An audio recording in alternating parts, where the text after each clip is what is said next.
We are constantly bombarded by the expression in the tradition of the Arabs about almost any subject imaginable. What traditions did they actually have?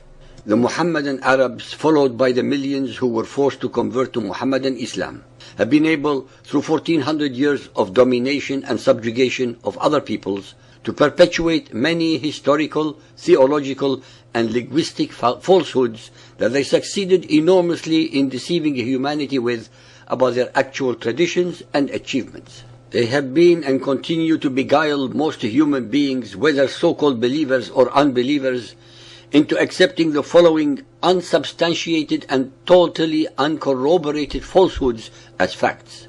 One of the most important achievements of Arab propaganda has been their totally manufactured ancestry that Muhammad and the Muslim exegetes created for the pagan Arabians and hence for themselves. That Abraham and Ishmael were the progenitors of the Arabs. That the pagan Arabs knew the story of the migration of Hagar and Ishmael to Arabia. That the foundations of the Kaaba was built by them as the first house of Allah. That the Kaaba was actually the first temple of Allah preceding that of the Temple of Solomon. That the earliest descendants of Ishmael knew about monotheism but turned pagan over the centuries.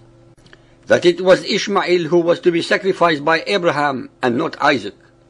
That the concept of Islam, which is the belief in one God, belongs only to the followers of Muhammad.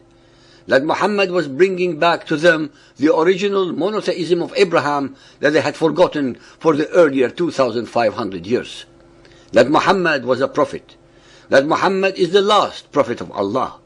That Muhammad was the victim of repeated aggression and not the other way around. That Muhammad was the representation of the most perfect male human being to be emulated to the letter by his male followers. That Muhammadans conquered other peoples in self-defense. That they treated their minorities with justice and fairness. That they brought civilization and knowledge to the conquered peoples.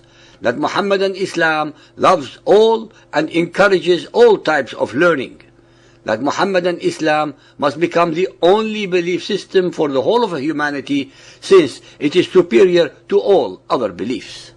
Ladies and gentlemen, so-called believers and unbelievers, as we have demonstrated in over 140 chapters so far, that not a single one of these claims can be shown to be true. We have disproved each and every such mendacious claim based entirely upon the Arabic of the Quran and Hadiths, as well as on the records of Muhammadan Muslims themselves. I am able to address, in the sequence I have recited them yet again, only the most important claims due to our time restraints, while the others you can listen to in our earlier chapters. There exists no oral tradition among the pagan Arabs mentioning their knowledge of their lineage to either Abraham or Ishmael. In fact, these two names, as well as the names of Hagar, do not exist in the roster of names recorded by the earliest hadiths. Listen to chapter 68. It was Muhammad who did his best to create a connection between his birth line to that of the Israelites that started the whole train of falsifications, perversions, and distortions of history and reality on the move. The Torah has no knowledge of and does not mention the names of Allah, Arabia, Arabs, or Mecca. It was Muhammad and his followers who, out of desperation, actually concocted these stories to bring themselves in line as inheritors of the traditions identical to that of the Israelites and the Jews, thus sanctifying themselves by association. Chapter 47 gives more details.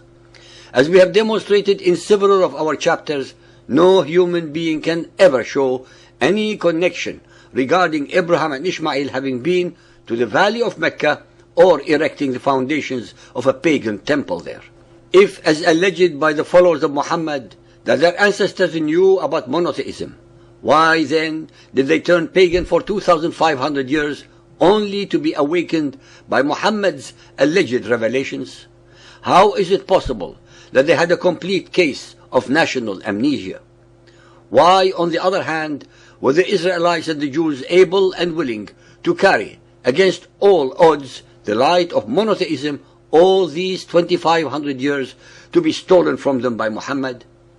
Where are the records, whether oral or written, that assert that it was Ishmael and not Isaac who was going to be sacrificed by Abraham? Listen to chapter 49. If Muhammad were a prophet, what then did he prophesy? Especially since the Arabic of the Quran asserts that he did not have to, and hence he did not. Our chapter 9 addresses this issue. As we have shown in our chapter 28, the word used in the Quran, khatam, was deliberately mistranslated and misrepresented to mean last, which its original meaning is to authenticate. In numerous chapters and based entirely on his biography and the hadiths, we have destroyed the myth of Muhammad's perfection, that he was without a shadow of a doubt a hate-mongerer, a warmongerer, a racist, a pathological liar, a sexual predator upon young women, a coward, a mass murderer, and in one word, an ungodly creature. It was Muhammad who attacked and insulted the religion and beliefs of his own tribe of Quraysh in the first place. It was he who consigned all of their so-called unbelieving ancestors to eternal tortures in hell. By any standard of logic and morality, he was the aggressor. This methodology of aggression was later visited upon all of the pagan Arabs, the Judaized Arabs, and last but not least, the Christian Arabs. All the above were the aboriginal and natives of Arabia and not foreigners. They had lived in relative harmony for centuries until Muhammad's rise. It was Muhammad and his followers who finally eradicated by slaughter, forced conversion, enslavement or exile most of the Judaized Arabs and all of the Christian Arabs from the Arabian Peninsula, their homeland. After his followers had finished subjugating Arabia, they turned their attention towards other countries to conquer, subjugate, slaughter, convert, and enslave, from modern Iraq to India and China, from Syria to Egypt and the whole of North Africa, from Spain to Italy, from Iran to Armenia. Each and every one of these conquests was not in self-defense, as they falsely claim, but purely based upon aggression and plunder. It is a blatant and demonstrable lie that the Arabs brought any civilizing influence to any of their conquered peoples. In fact and reality, it was the other way around. There was no civilization in the Arabia of Muhammad's time to speak of.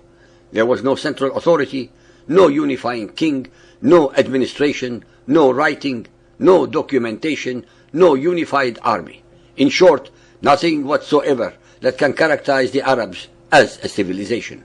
On the other hand, the followers of Muhammad conquered many of the most important civilizations in the world at that time.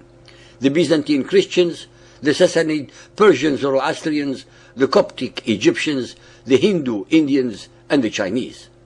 It was from among the converts to Muhammadan Islam, of these conquered peoples, that the most important luminaries in science, philosophy, and literature came to the forefront of the world scene. Very few of them were of pure Arab stock. Our chapter 21. As we have demonstrated in several chapters, and especially chapter 69, that the word ilm, meaning knowledge, pertained only to the science of religion and not to the general sciences that we are deliberately but falsely led to believe by the followers of Muhammad.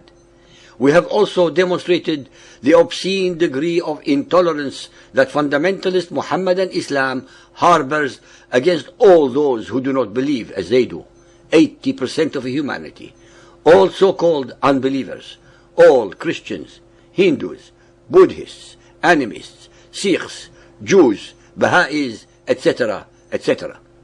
In summation, ladies and gentlemen, fundamentalist Muhammadan Islam was and still is the greatest threat to human civilization, human freedom, human dignity, human happiness, and human progress.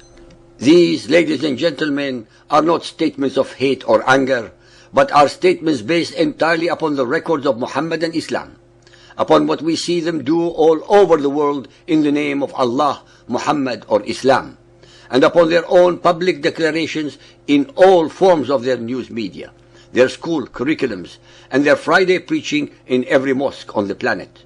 Nothing we assert in our chapters or our domain is either top secret or unavailable to every human being at the click of a mouse.